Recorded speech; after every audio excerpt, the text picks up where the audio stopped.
aku tuh dibilang kemakan gimmick, padahal nggak ngeliat gimmick sama sekali. Kan sekarang kan dilihat banyak banget gimmick-gimmick ya Pak ya. Gimmick-gimmick yang kayak selepet-selepet atau yang gemoy-gemoy joget kayak gitu. Kamu mau yang karbitan atau mau yang matang? Kalau aku mau yang matang. Kalau yang dilihat ya Pak, kalau kita lihat. Tapi yang karbitan sama yang matang bersatu loh sekarang. Bersatu gimana sih Pak?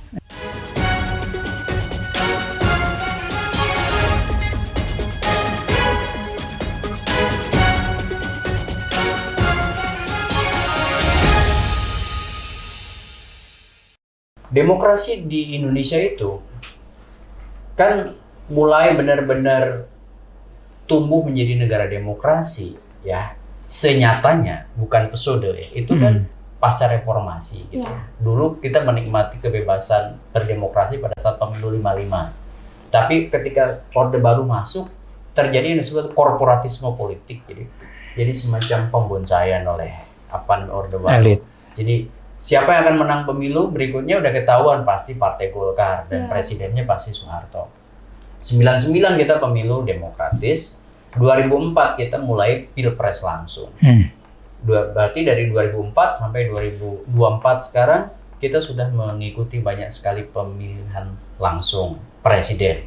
Nah masalahnya adalah ada beberapa hal yang harus diperbaiki di Indonesia. Pertama, itu menurut saya karena kita pemilu langsung, ya pilpres langsung Pak Tantan, maka harusnya itu angka presidensial threshold itu tidak setinggi sekarang atau bahkan ditiadain. Kan presidensial threshold di Indonesia itu 20% kursi DPR dan atau 25% suara sah nasional. Itu yang kemudian menyebabkan banyak orang bagus seperti Pak Tantan, pintar, bagus, track recordnya jelas, tapi nggak mungkin bisa masuk gelanggang pertarungan karena ada namanya barrier to entry, ada hambatan untuk masuk. Kenapa harus didukung oleh gabungan partai politik? Karena kayak kemarin ya di kandidasi kan orang mau nyapres itu atau menjadi cawapres itu ada proses kandidasi kan di partai-partai. Nah dia tidak mungkin bisa jadi capres atau cawapres kalau tidak bisa melampaui dukungan atau usungan 20% kursi DPR. Hanya ada PDI Perjuangan yang satu-satunya partai yang bisa mengusung sendirian, ya kan? Selebihnya harus berkoalisi. Nah, kalau berkoalisi itu pertimbangannya 3. Satu namanya biaya masuk gelanggang pertarungan alias cost of entry. Yang kedua, probabilitas perolehan suara. Seberapa berpeluang dia akan memenangi kontestasi. Nah, kemudian yang ketiga, nah ini yang juga seringkali jadi barrier, yaitu soal benefit of office atau keuntungan dalam kekuasaan. Jadi pasti pertimbangannya ada biayanya nggak? Siapa yang kemudian punya popularitas, elektabilitas, akseptabilitas, ya kan? Kemudian berikutnya ada nggak yang kemudian mitra yang kira-kira bisa diajak dengan pertimbangan tentu nantinya adalah power sharing atau bagi-bagi kekuasaan gitu. Jadi berat untuk jadi capres di Indonesia itu harus diusung oleh 20% kursi DPR atau 25% suara sah nasional. Sementara kita ini menganut pemilu serentak. Jadi nggak relevan sebenarnya. Akibatnya jelas ngakali hukum ya. Iya. Ngakali hukum itu akibat dari proses yang berat masuk tadi. Tapi jadi kalau di Indonesia ini kejadian yang kayak gini tuh sebenarnya ada nggak sih di negara lain gitu? Yang udah kejadian kayak negara-negara lain juga kayak gini, apakah di Indonesia aja nih? Ya rata-rata kan negara itu berproses. Iya, berproses. Untuk kemudian menjadi negara demokrasi yang konsolidatif ya. Contoh. Kalau pakai indikator namanya indeks demokrasi, misalnya The Economist Intelligence Unit, itu kan dibagi. Ada yang full demokrasi, kemudian misalnya ada yang Indonesia ini masuk kategori kuning namanya flawed democracy, demokrasi yang masih cacat, ya kan? Artinya sudah menganut demokrasi tapi dalam beberapa hal masih banyak catatan-catatan. Ada hybrid regime, ada authoritarian. Ya, itu kalau kita lihat dari 4 tipologi berdasarkan indikator The Economist Intelligence Unit, kita kan poinnya masih 6 ya, itu kurang lebih ya.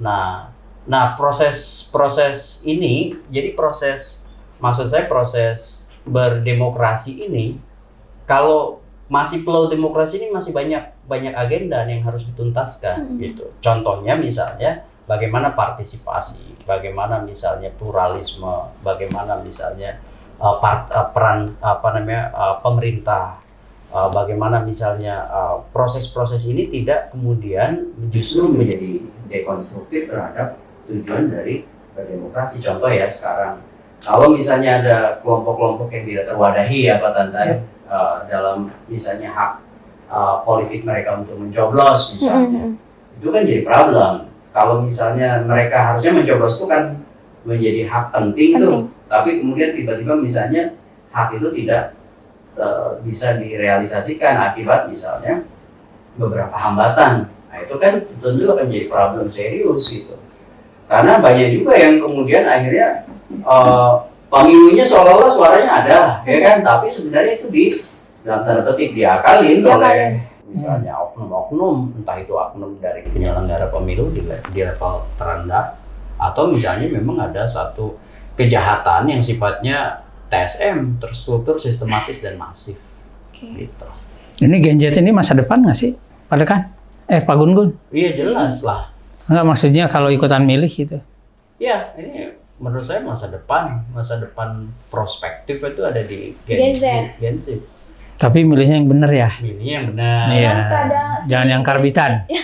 Gen Z ini kadang masuknya ke karbitan sih ya Pak. Karena kamu mau yang karbitan atau mau yang matang? Kalau aku mau yang matang. Kalau yang dilihat ya Pak, kalau kita lihat. Tapi yang karbitan sama yang matang bersatu loh sekarang.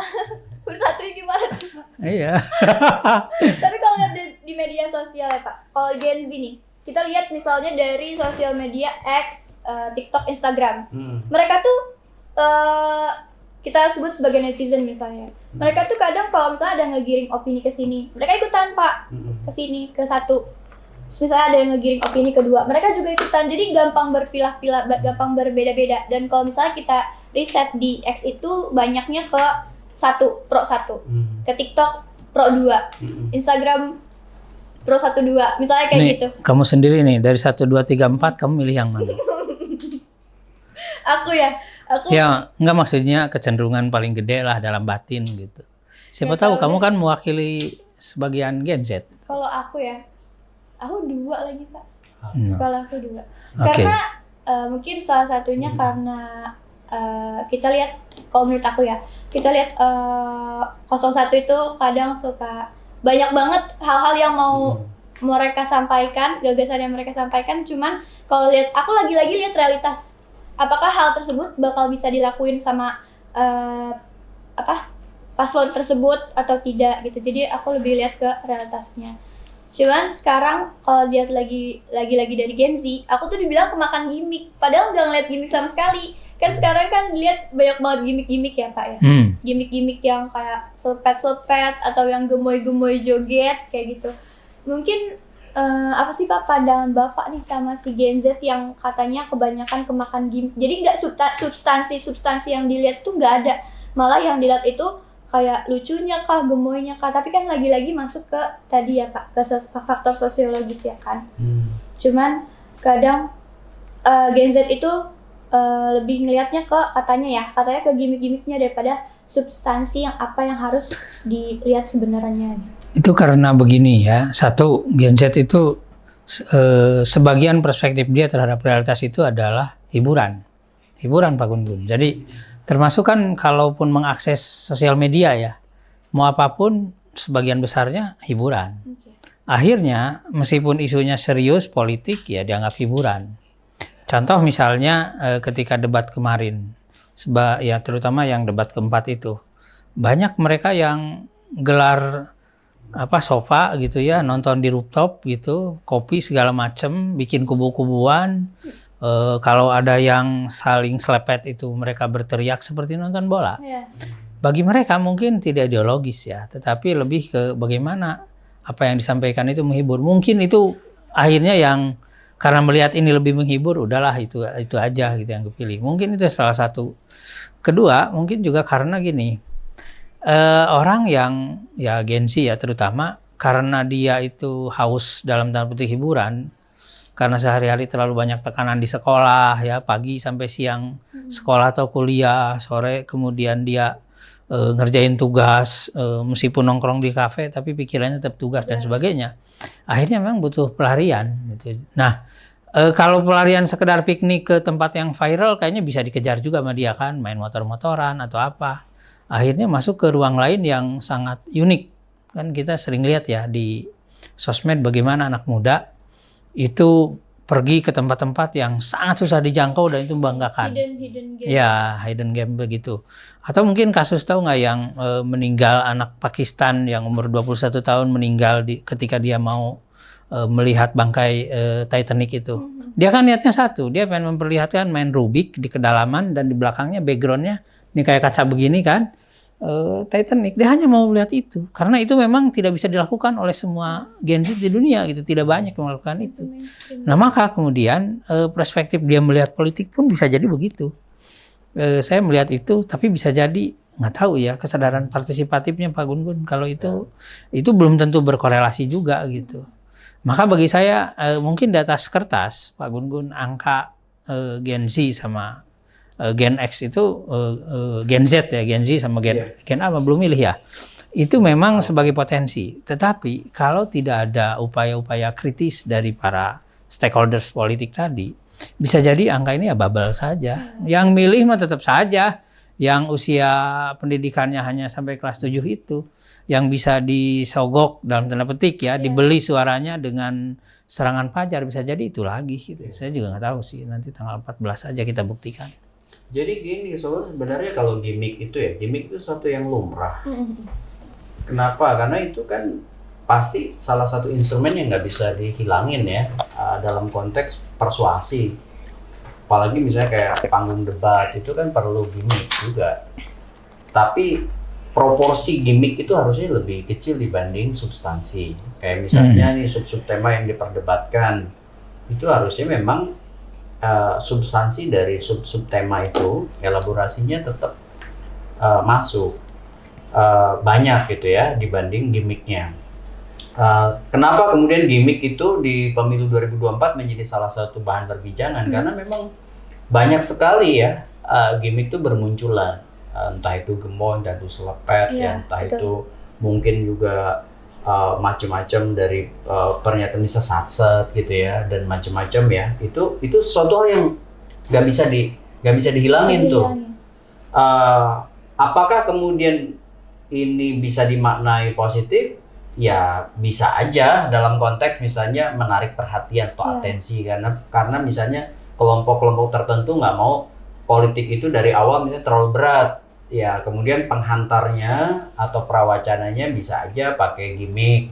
Tapi kemudian itu harusnya menjadi semacam memalingkan perhatian untuk kemudian setelah atensinya dapat itu munculkan interest, ketertarikan supaya kemudian diarahin kepada hasrat untuk berbincang-bincang atau hasrat untuk mempertimbangkan kandidat. Nah, faktor keempat itu namanya conviction atau mempertimbangkan si kandidat. Baru kemudian mungkin bisa aja si kandidat itu jadi pilihan. Kan kalau dalam dunia advertising kan begitu ya, AIDCA namanya attention, interest, desire, conviction, action. Itu kan bisa juga dipakai dalam konteks misalnya memasarkan si kandidat. Kalau yang gimmick kemarin kelebihan nggak itu? Iya, kalau saya lihat sih beberapa gimmick itu tidak penting. Kayak misalnya seperti gestur yang kecenderungan merendahkan, atau misalnya punya tendensi tidak kemudian menghormati misalnya ya satu panggung besar atau satu forum namanya presidensial debate ya, debat presidensial entah itu capres ataupun cawapres, itu menurut saya memang harusnya levelnya itu pada policy atau kebijakan gitu. Bukan pada hal-hal yang teknis di hilir. Namanya kan calon pemimpin bangsa, jadi levelnya itu adalah kebijakan. Nah, cuman masalahnya untuk sampai ke pemilih seperti Anda, Nazwa, itu kan butuh banyak sekali cara persuasi, ya kan? Gimmick bisa menjadi salah satunya, tetapi kalau ditanya tadi, ada nggak sih contoh gimmick itu bisa menghantarkan orang menjadi pemenang? Ya ada. Ya, dan itu terjadi di Asia juga, misalnya seperti kasus tadi Filipina ya, Ya. Itu kan gimmick tuh sebenarnya yang memenangkan Bongbong Marcos ya. Ya kalau kita bicara Bongbong Marcos, ya dia betul-betul mengoptimalkan kemenangan si Bongbong Marcos dengan Sara Duterte itu dengan gimmick. Ya kan dance ya. Ya. Kemudian kalau kita perhatikan kenapa? Karena tingkat penetrasi internet di Filipina tinggi gitu. Sama Hampir kayak di Indonesia 91%, ya, Beb? seperti di Indonesia. Jadi hipotesis yang dibangun sama ya. Iya, kemudian juga populisme ya, terutama kesejahteraan. Itu kan juga didorong oleh Bongbong Marcos itu cukup masif ya. Kenapa 1/5 masyarakat Filipina itu di bawah garis kemiskinan gitu. Kemudian misalnya contoh lain, kalau kita perhatikan dia mengambil putri ya dari presiden aktif, sama kan agak-agak mirip. Ada juga capres yang kemudian mengambil cawapresnya dari putra presiden. Ya, betul. Ini copas banget. Kalau soal gimmick itu ya seperti saya bilang, suatu hal yang ya mungkin lumrah dan dianggap biasa saja. Cuman kalau udah berlebihan, nah itu maksud saya itu bisa kemudian dalam tanda petik ya mereduksi atau mendistorsi politik substantif. Itu masuk juga ke etika berarti ya Kak ya? Kalau misalnya gimmicknya too much, kayak misalnya yang kemarin kita lihat di debat terakhir nih, cawapres itu berarti benar masuk ke etikanya, harusnya tidak seperti itu di panggung besar ya. Di sebuah kontestasi besar itu harusnya nggak kayak gitu. Cuman hal itu yang benar-benar jadi digoreng banget nih sama media sosial, digoreng, jadi bikin perspektif lain gitu ya, dari orang-orang dari generasi Z sekarang. Gitu. Cuman sebenarnya tuh harusnya generasi sekarang tuh milihnya tuh paslon yang kayak gimana sih Pak? Kayak tips nih dari Pak Gun dan Pak Tantan nih mungkin untuk generasi sekarang harusnya tuh milih paslon tuh yang kayak gimana sih? Apakah yang gimmicknya kah atau yang kayak gimana nya kah?